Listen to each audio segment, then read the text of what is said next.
آج ہماری کتاب کا چھٹا سبق اسٹارٹ ہونے جا رہا ہے جو کہ علامہ اقبال کی شاعری سے متعلق ہے۔ علامہ اقبال کو کون کون جانتا ہے؟ جی آپ نے ان کی شاعری سنی ہے؟ آج تک ہم علامہ اقبال کو جو جانتے چلے آئے ہیں، دیکھتے چلے آئے ہیں۔ علامہ اقبال نے بچوں کے لیے نظمیں لکھی، بچوں کی اصلاح کے لیے لکھی، بڑوں کے لیے لکھی۔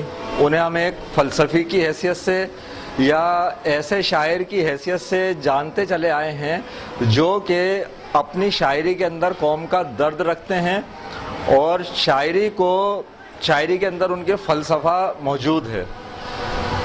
لیکن آج جو ہماری کتاب میں سبق شامل کیا گیا ہے وہ ہے تو علامہ اقبال کی شاعری سے ہی متعلق۔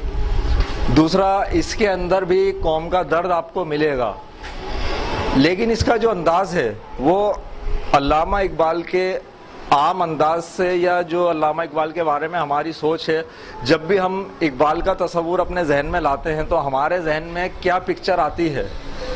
ہمارے ذہن میں ایک پکچر آتی ہے جس میں علامہ اقبال بیٹھے ہوئے سوچ رہے ہیں، اور یہ اقبال کی تصویر ہے ایک مفکر کی حیثیت سے۔ لیکن یہ جو شاعری ہے، اس کا سبق کا نام ہی دیکھیں، لکھا ہے ظریفانہ۔ ظریفانہ کے معنی جو ہوتے ہیں خوش طبعی، مزاحیہ۔ علامہ اقبال کی یہاں جو شاعری ہے وہ مزاحیہ انداز میں ہے۔ یہ ان کا ایک بالکل اپنے انداز سے ہٹ کر انداز ہے۔ جو لوگ علامہ اقبال کو بہت زیادہ فلسفی، مفکر اور سیریس آدمی سمجھتے ہیں، ان کو اس شاعری کو پڑھ کے ان کے خیالات تبدیل ہو جاتے ہیں۔ یہ جو شاعری ہمارے پاس یہاں موجود ہے، الگ الگ جگہ سے کچھ بند، کچھ اشعار کی صورت میں لی گئی ہے۔ اس کو سٹارٹ کرتے ہیں۔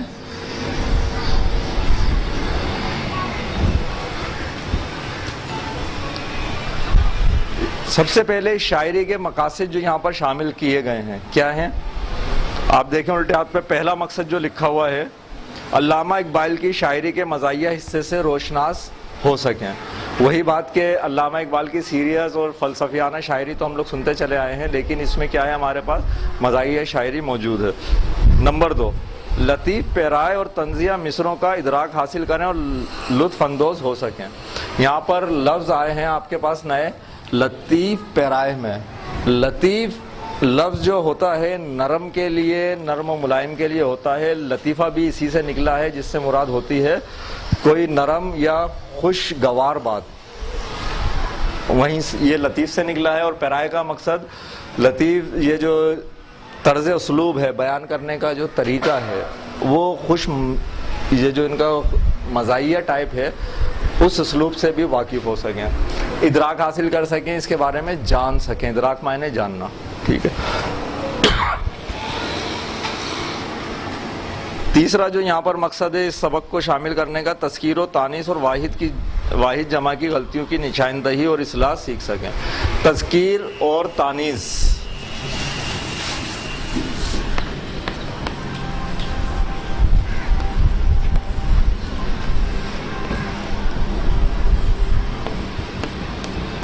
یہ آپ کی 6 کلاس کے اندر بھی تذکیر و تانیث کی غلطیاں ہم لوگ دیکھتے رہے ہیں۔ تذکیر لفظ یہ جو ہے مذکر کے لیے ہے، تانیث مؤنث کے لیے ہے۔ جس وقت ہم کوئی غلطی جملہ بولنے کے اندر کر دیتے ہیں، جہاں پر کا کے جگہ کی بول دیتے ہیں یا کی جگہ کا بول دیتے ہیں، یہ غلطی ہماری کہلاتی ہے تذکیر و تانیث کی غلطیاں۔ اس کی اصلاح ہو سکے ہمارے یہاں پر سبق پڑھتے ہوئے ہمیں جو کام کرنا ہے وہ یہ ہے، اس سبق میں علامہ اقبال کے مزاحیہ کلام سے اقتباسات پیش کیے جا رہے ہیں۔ یہ علامہ اقبال کی کتاب بانگ درا کے آخری باب ظریفانہ میں شامل ہیں۔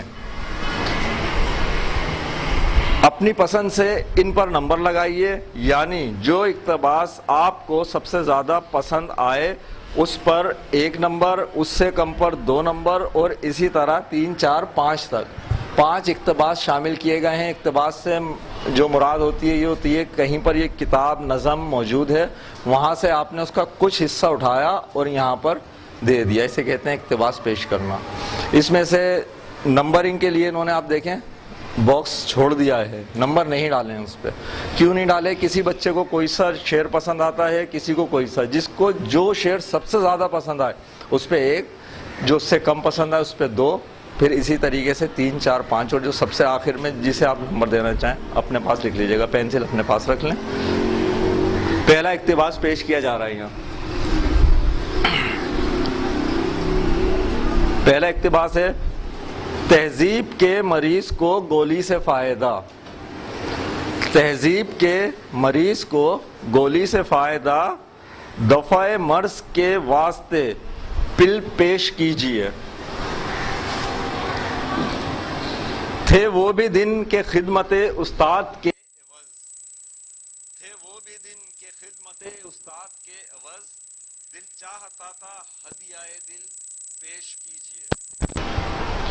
اور اس اقتباس کا آخری شعر ہے: بدلا زمانہ ایسا کہ لڑکا پس از سبق, بدلا زمانہ ایسا کہ لڑکا پس از سبق, کہتا ہے ماسٹر سے کہ بل پیش کیجیے. یہاں پر علامہ اقبال نے بڑے ہی خوبصورت اور مزاحیہ انداز میں جس مسئلے کی طرف اشارہ کیا ہے وہ دراصل ہمارا جو آج کا تعلیمی ماحول ہے اس کے لیے پیش کیا گیا ہے. وہ کہہ رہے ہیں کہ یہ جو تہذیب ہمارے جو اصول بنے ہوئے ہیں اس کے اندر جو خرابی پیدا ہو گئی ہے اس کا علاج کسی گولی سے نہیں ہوگا. اس کے لیے تو پل, جو انہوں نے ورڈ استعمال کیا ہے, پل کیپسول کے لیے استعمال ہوتا ہے, بول رہے ہیں اس کے لیے کوئی بڑی گولی چاہیے, کوئی بڑی ہی دوائی چاہیے. پھر دوسرا جو یہاں پر شعر ہے اس کے اندر ہے کہ پہلے زمانے میں جب لوگ پڑھتے تھے تو اپنے استاد کے اوپر اپنی جان نثار کر رہے ہوتے تھے اور کہ ان کا دل چاہتا تھا کہ ہدیہ دل پیش کریں, ان پہ دل و جان سے قربان ہو جائیں. اخلاص ہوتا تھا, محبت ہوتی تھی. لیکن اب اس کے ساتھ ساتھ زمانہ جیسے ہی بدل گیا ہے, اب یہ رخ ہے تعلیم کا کہ یہ اگر آخری مصرع اسے پڑھیں دوبارہ: بدلا زمانہ ایسا کہ لڑکا پس از سبق, کہتا ہے ماسٹر سے کہ بل پیش کیجیے. پڑھ تو رہے ہوتے ہیں اسٹوڈنٹ لیکن ان کی نظر میں استاد کا احترام نہیں رہا ہے. یہ ایک ہمارا قومی مسئلہ ہے, علامہ اقبال نے جسے مزاحیہ انداز میں پیش کیا ہے. بس صرف یہ ہے کہ لڑکا جو ہے وہ بولتا ہے یا اسٹوڈنٹ جو ہے ان کے والدین جو ہیں کہ بھائی پیسے دے رہے ہیں, آپ پیسے بتائیں اپنے, آپ کوئی احسان نہیں کر رہے ہیں. وہ پہلے زمانے کا انہوں نے ایک کمپیریزن یہاں پر آپ کو پیش کیا گیا ہے.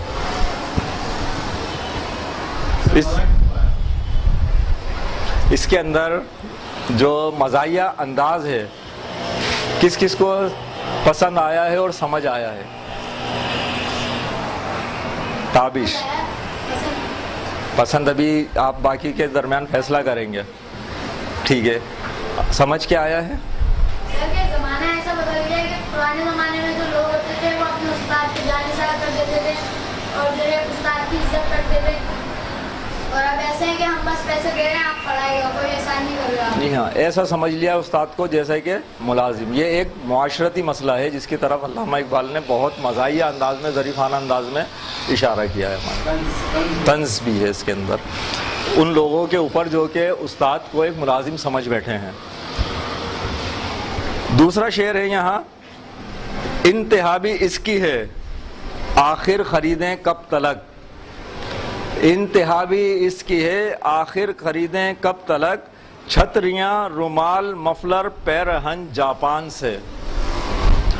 اپنی غفلت کی یہی حالت اگر قائم رہی, اپنی غفلت کی یہی حالت اگر قائم رہی, آئیں گے غسال کابل سے کفن جاپان سے. اس کے اندر جو آپ کو پہلا شعر ہے وہ دراصل ان چیزوں کے متعلق کہا گیا ہے کہ ہم ہر چیز اپنے ملک کی پسند نہیں کرتے ہیں بلکہ دوسرے ممالک سے منگا کر استعمال کر رہے ہیں. اس کی وجہ دو ہیں. ایک تو یہ کہ ہماری جو نیچر ہے وہ کچھ ایسی بن گئی ہے کہ جب تک اس کے اوپر بہار کی مہر نہ لگی ہو جب تک دل کی تسلی نہیں ہوتی. دوسرا یہ کہ ہمارے جو اپنی کمپنیز ہیں, فیکٹریز ہیں, اس کے اندر آپ کی جو پروڈکٹ ہے وہ اتنی معیاری بنا ہی نہیں رہے. یہ لوگ اس قیمت میں بنا بھی لیتے ہیں تو اس قیمت میں نہیں دے پاتے جو باہر سے منگا کر بھی اس سے کم میں پڑ جاتی ہے. یہ دو وجوہات ہیں.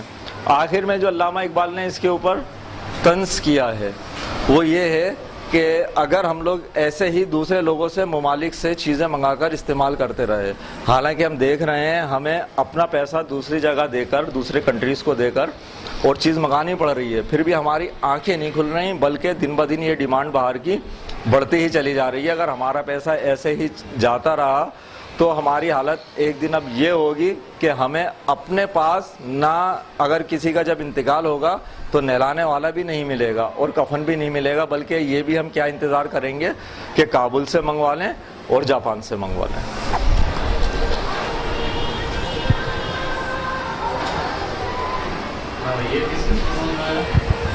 کیا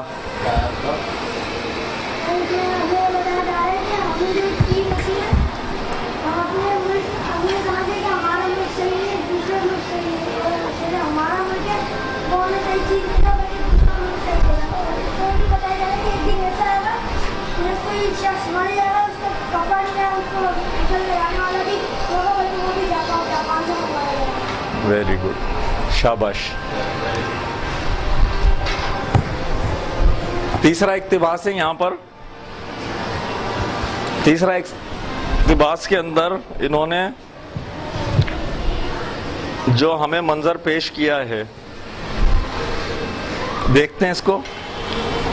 ہم مشرق کے مسکینوں کا دل مغرب میں جا اٹکا ہے، ہم مشرق کے مسکینوں کا دل مغرب میں جا اٹکا ہے، وہاں کنٹر سب بلوری ہیں، یہاں ایک پرانا مٹکا ہے۔ اس کیا اٹکا ہے اور کیا مٹکا ہے؟ اٹکا اور مٹکا، یہ جو وزن ہے نا، یہ اس میں پتہ ہے۔ جی ہاں، اس کے اندر ہم وزن شاعری کی گئی ہے۔ انہوں نے یہاں پر بھی وہی مشرق اور مغرب کا کمپیریزن پیش کیا ہوا ہے۔ اپنے آپ کو مشرق کی جو قوم ہے مسکین سمجھ بیٹھی ہے اور کمپیریزن اگر کر رہی ہے۔ دوسرا آپ اس کے اندر مصرع دیکھیں، وہاں کنٹر سب بلوری ہیں، یہاں ایک پرانا مٹکا ہے۔ ہماری جو حالت ہے بالکل ایسی افلاس کی ہو گئی ہے۔ کنٹر جو یہاں پر استعمال کیا گیا ہے لفظ، اس کے معنی آپ کو ایک کرابہ اور سراہی جو ہوتی ہے، اس کے لیے کیا ہے، کرابہ جگ وغیرہ جو ہوتا ہے شربت پینے کے لیے، مشروب کے لیے نکالنے کے لیے۔ یہاں پر ہماری حالت کیا ہو گئی ہے، اس مفلسی میں ہم چلتے چلے جا رہے ہیں کہ یہاں ایک پرانا مٹکا ہے۔ اس دور میں سب مٹ جائیں گے، ہاں باقی وہ رہ جائے گا۔ اس دور میں سب مٹ جائیں گے، ہاں باقی وہ رہ جائے گا، جو قائم اپنی راہ پہ ہے اور پکا اپنی ہٹکا ہے۔ علامہ اقبال جی بیٹا پوچھیں۔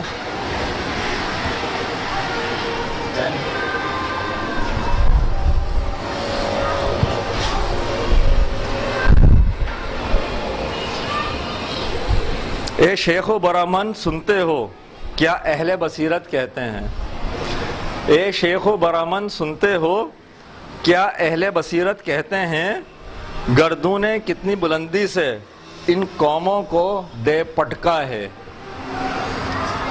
یا باہم پیار کے جلسے تھے دستور محبت قائم تھا، یا باہم پیار کے جلسے تھے دستور محبت قائم تھا، یا بحث میں اردو ہندی ہے، یا قربانی یا جھٹکا ہے۔ ہر ایک شعر میں علامہ اقبال نے ایک ایک رسم پہ، رواج پہ اور رہن سہن کے اوپر آپ کو طنز کیا ہے اور ایک معاشرتی مسئلہ مزاحیہ اور طنزیہ انداز میں اجاگر کیا ہے۔